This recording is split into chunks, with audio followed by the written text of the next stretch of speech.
All right, come on, adjust. There we go. I've been trying to set this thing up forever now. This is all new for me, so anyway.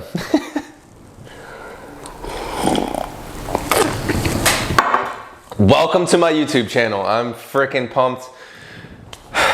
Listen, I have been wanting to do this my entire life.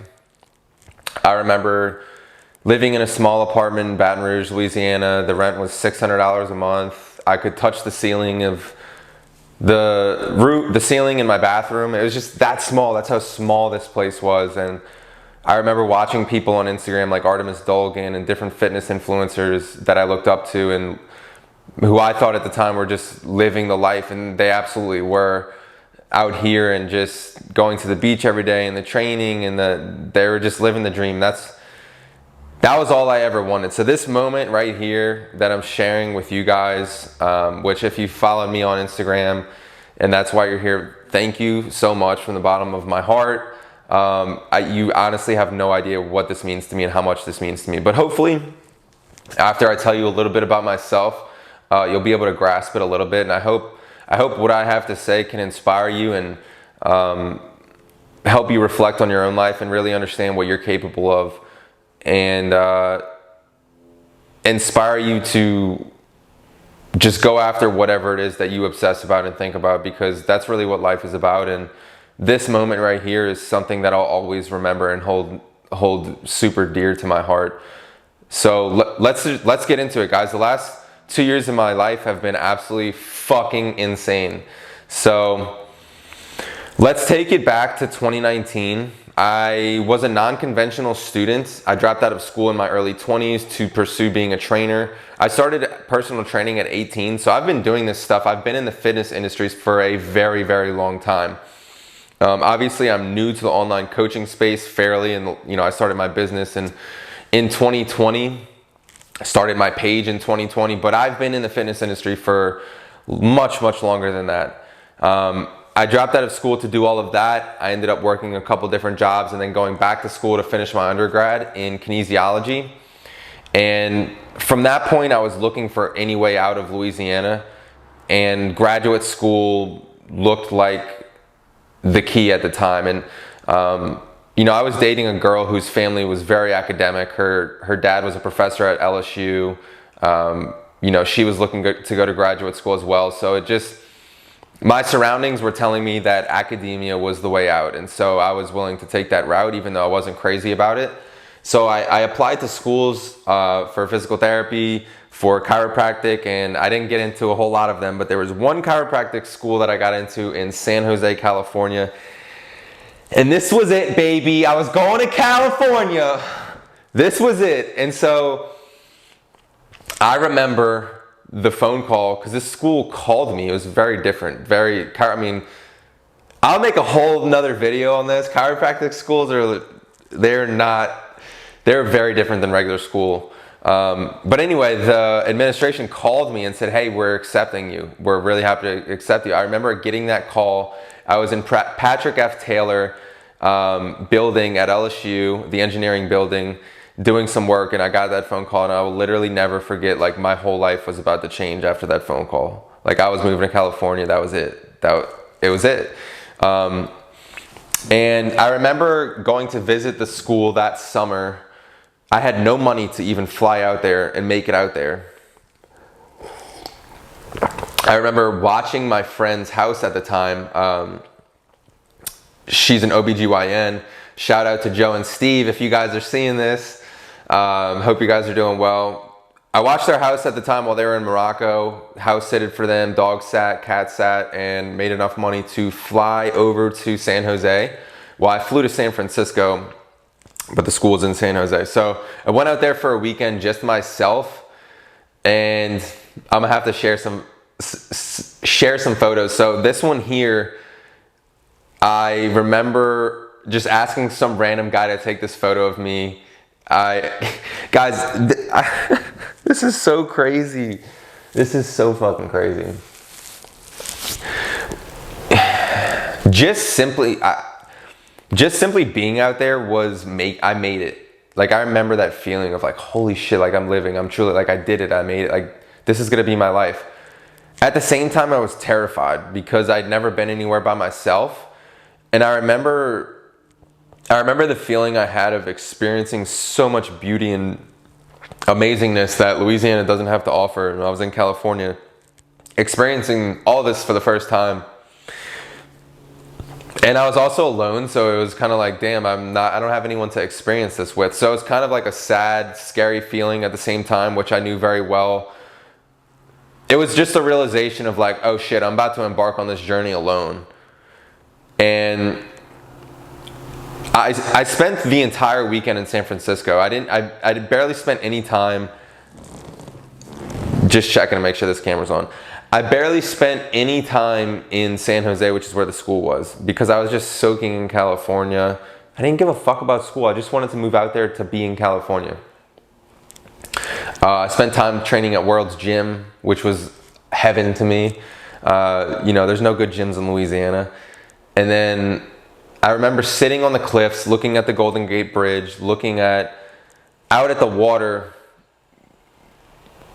really coming to grips with what I was about to embark on. The fact that like, yeah, I'm about to move out here away from, the girl I was dating, any friends I had, which wasn't many, but basically everything that I knew. It was going to be me and only me. And it was pretty daunting. But it was also exciting, and I knew I had to do it. So came back, started getting everything ready, right? Which for me at the time meant selling everything because I was fucking broke as shit. I used to steal food from the grocery stores at this time. So in 2019, I was also stealing toilet paper from the gym I was working at. It was a Pilates studio, but I would teach classes there in the little gym area, and legit I would steal toilet paper because anything that I could get for free and not have to spend money on, I had to do at the time. So after fully committing to this and fully committing to moving to California, I sold everything that I had. I started selling everything on Facebook Marketplace. I sold my bed. And I think I have a picture here, a video I can put so you guys can see here. We'll see if I'm savvy enough to make this happen, but I sold everything. I sold my car. I remember putting my car up, and I tried to sell it and I couldn't sell it. In literally 2 days, I was sharing stuff on Facebook to get people to share the post and hopefully help me sell this car and help me pursue my dreams. I was like, guys, I'm selling everything and moving to California. Please help me. And 2 days before I moved, someone bought the car. And then this is where things get very interesting. So I made I think how much did I make from that car? I didn't make $3,000. It was like $1,800. It was nothing. It was hardly anything. It was enough for rent, which I paid for to a student at the time that I was going to take over his lease at the school. So Laura, my ex-girlfriend, her dad, her family, shout out to her family, because I don't speak with my family. Her family really helped me in a time of need. Like her dad gave me a laptop to use in college. He would occasionally buy me groceries if he so happened to be there. Like, he let me take the van across the country with Laura to move, and then he flew there to pick her up and leave. Like, I am so grateful for them. And so I'm so grateful for a handful of people who really helped me out throughout this journey, because as you'll see, I needed a lot of help along the way. So I packed up the van, her dad's van, and all of my shit was in it. Here's the picture. And Laura and I set off across the country over a 3-week trip. We stopped at all kind of national parks. We went to over a dozen national parks on the way to moving. It was truly an amazing experience, and something I'll always remember. And then we got to San Jose, and holy fucking shit, my life turned upside down. They left, and it was like, it was real. It was real. So the long-term thing began, the stress of not knowing anyone began, the me not having a car began. You know, it was the bus, and that was it. And I had to just figure it out. So I left out one little thing though. When we first got there, we went to the house from this guy, this student that I was supposed to live in, and it was a shithole. There was mold. It was unlivable. It wasn't just like, it's funny because I'm pretty bougie now, but guys, I wasn't bougie back then. I was broke as fuck. Like this place was uninhabitable. I couldn't live there. And so I remember like trying to see if I could sue the landlord because of all these bad living conditions. Anyway, I got screwed out of the money I sold the car for. So here's me selling everything I own to be able to move to California. I sell the car just in time, just to have enough money for first month's rent, and then I get fucking screwed out of it. So Laura and I are going to a hotel to stay at, looking for an Airbnb for me to go live at. Her parents once again helped me out with this situation to pay for the first month's Airbnb, and then I paid them back with my student loans after. But from there on, I was living in just a random Airbnb. It was these two brothers that owned a house, and it was random tenants throughout any given time. I was living in a makeshift room in their garage, taking the bus an hour to school every day. I didn't know anyone. I didn't have any friends. I hated the school. I literally cried every single day. Every day. It was awful. Absolutely awful. I had no clue what I was doing with my life. I was willing to risk everything and get out to California because it was my dream, but I was terrified to be in over $200,000 worth of debt, which if I finished school, that's what I would have been in. Didn't feel right in my gut to be going to school there. My relationship was dwindling away. I luckily had one friend at the time to talk to. His name was Drew. He lives here now. Funny enough. Love you, bro. Like, you got me through the hardest period in my life, and I really appreciate you. But Drew and I met in New Orleans at a gym, and it's funny because we didn't really like create any type of relationship until I moved, and we would talk on the phone for hours because he used to work at a chemical plant, and he also had bigger dreams for himself, and we would connect in that way, right? So I'd call him after school, I'd call him after these 9-hour days at school and be like, bro, I'm freaking out. Like, I don't know what I'm doing. Like, I just want to be doing things. I just want to be creating content. This isn't for me. I don't know what to do. So we would talk all the time on the phone. And then COVID happened. And shit was even more crazy for me because here I am in this new place that I have no security, no comfort. I don't know a single person. I'm literally crying myself to sleep every night because I'm so in agony with where my life is headed and my relationships are crumbling to pieces and all of this. And then now fucking COVID's starting.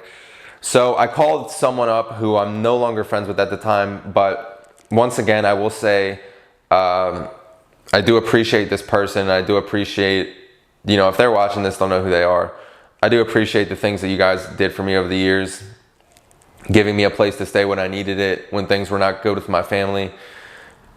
But I went to their house and stayed with them, and that was an absolute shit show as well.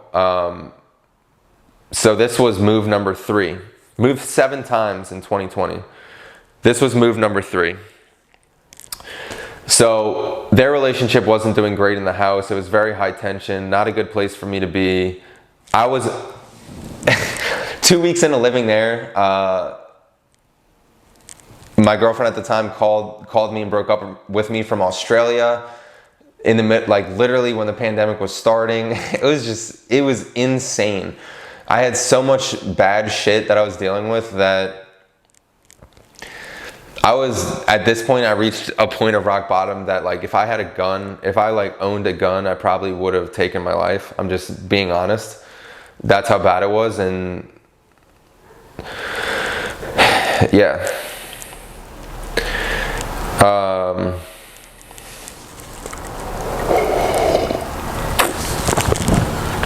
But I dug myself out of the grave from there.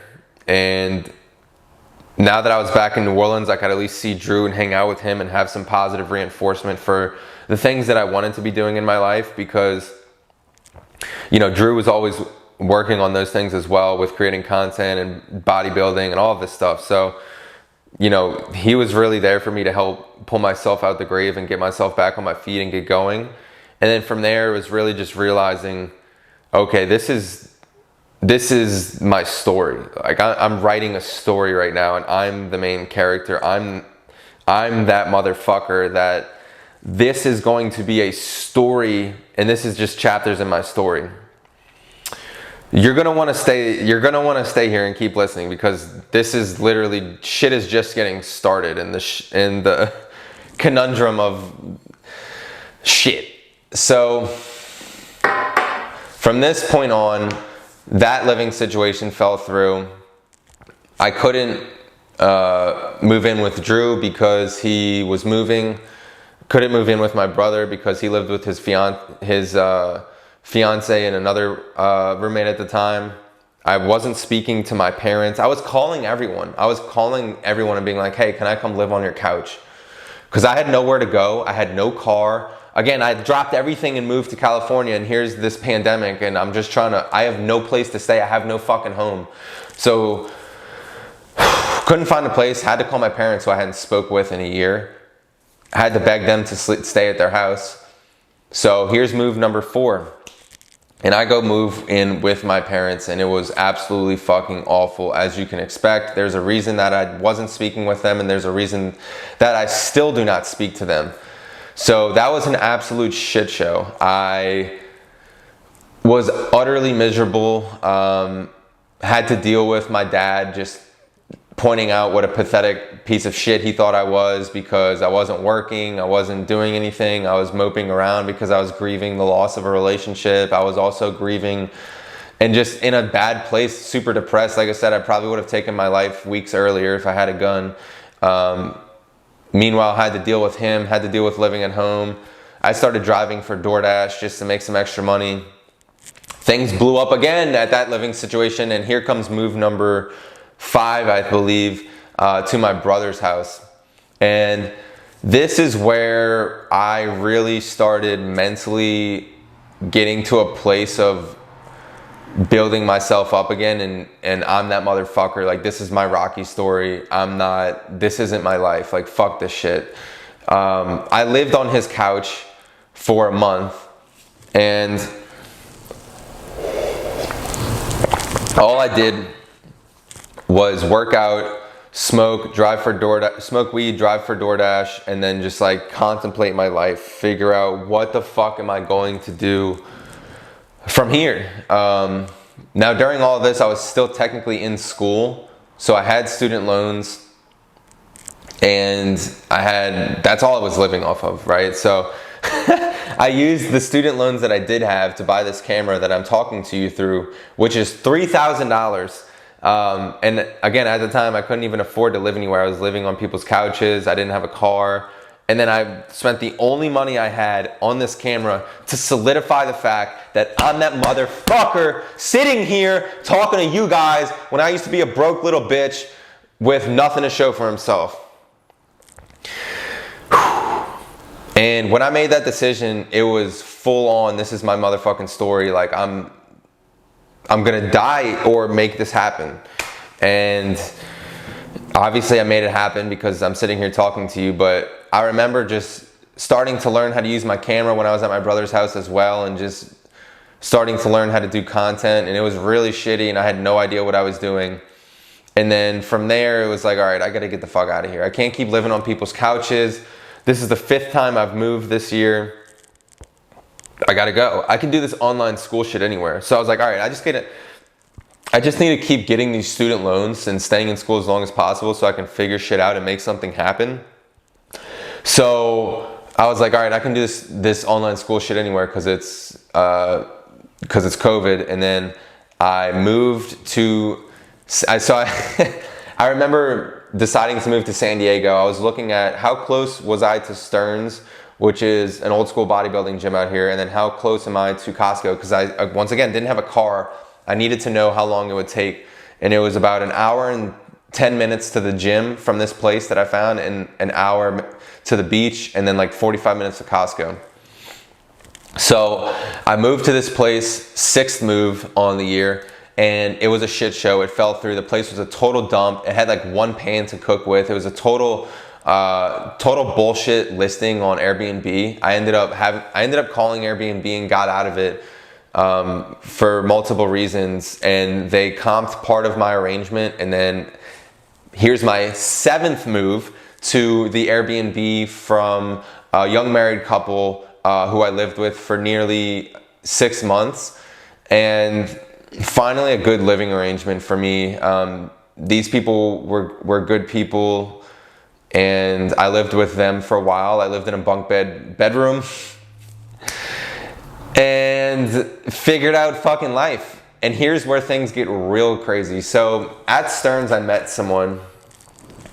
I met my friend T. Love you, T, if you see this. Met him in the locker room at Stearns. Now, I still at this point had no fucking clue what I was doing. And not only did I have no clue what I was doing, but my plan to just get student loans and continue to live off of that fell through. I didn't re-sign up for the next semester for school in time, and so I was fucked. I couldn't get any student loans. I explained my situation to my new friend, and he luckily had a hookup within the system for getting on unemployment. So I applied through that hookup and got on unemployment immediately because all the gyms were closed, and I also couldn't get a job as a trainer. And this saved my life. I got back pay for all the unemployment, and then my real life began, because it was, I got like something crazy. I got like $13,000, right? Everyone was telling me like, oh yeah, go buy a car now. Go buy a car, dude. You can like really turn your life around. Didn't buy a car. I bought the most expensive MacBook Pro I could, and I started 100% committing myself to content and Instagram and making this shit a reality. And from there, it was just gym content every single day, gym every single day. And from there, I started posting every single day. I think I had like 400 followers at the time. And then I met someone at the gym. Kelly, I love you. You have changed my life forever. And I could never really express what our relationship means to me and what you've done for my life. I think you know, but yeah. So I worked in with this girl at the gym and didn't know her name. I thought she was fine as fuck. She was so hot, and I was just working in though. I was having a great workout, and I was in the zone. I wasn't really trying to talk to anyone, but I was working in with her. I was using the weights she was using for my exercise, and then that was it. Like I left, and I got on Tinder later that day because I had been out here for a couple months at this point, and I was ready to meet somebody. It had been a long time for me since I was with anyone, and we matched on Tinder, and I was like, holy shit, it's the girl, you're the girl from the gym. And a few days later, she came over to the house, and that was when my whole life changed. That was when everything changed. She started showing me what she did for a living. Kelly's obviously an online coach and has her own business, and she's incredibly successful and amazing at what she does, and she was just showing me all of this, and I had no idea that this was possible to do, right? Here I am, I'm this very experienced coach and trainer, but I know nothing about business online. I know nothing about how to really utilize Instagram for a business. I know nothing about how to build an online brand.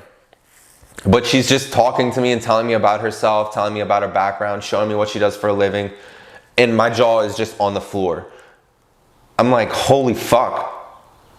I'm gonna do this. Like, this is my life now. Like, holy fuck. And it was this amazing relationship that began because the universe really brought us together, because she moved here across the country as well and started doing this as well. She already had the business a little prior, but still, for us to connect in the way that we did is really undeniable. And, you know, as I was getting to know her and falling in love with her, I was also learning the business, and I was also learning how she operated and how she was so successful. And I was not in a point to try and do things my own. I was at a point to where I needed to make things work because unemployment wasn't going to last forever, and I needed to fucking make this shit work. I remember our first YouTube video together was a Q&A in Montana on a trip we went on. And I remember sitting on the couch with her while she was introducing me, and I was telling people about myself, and I was like, yeah, one of the questions was, what do I do? And I'm like, I'm an online coach too. I literally had no clients at the time. I had no business, but I was like, yeah, I'm an online coach too. Okay. Is my job social media also? Yes, I'm an online coach as well. So yes. Clyde has coaching. Link in his bio. I'll never forget that moment. And here I am with a successful business now, but I was literally committing to making this work when I had nothing to show for myself, and I had a deadline. I think we met in July or August, and no, it was later than that, I think, because I think we met in August and started hanging out in September because I had my birthday before I met her, so it was around that time. So I only had till the end of the year to figure this shit out before unemployment was gonna stop funding my life. And I did. I figured it out. I figured it out. I remember I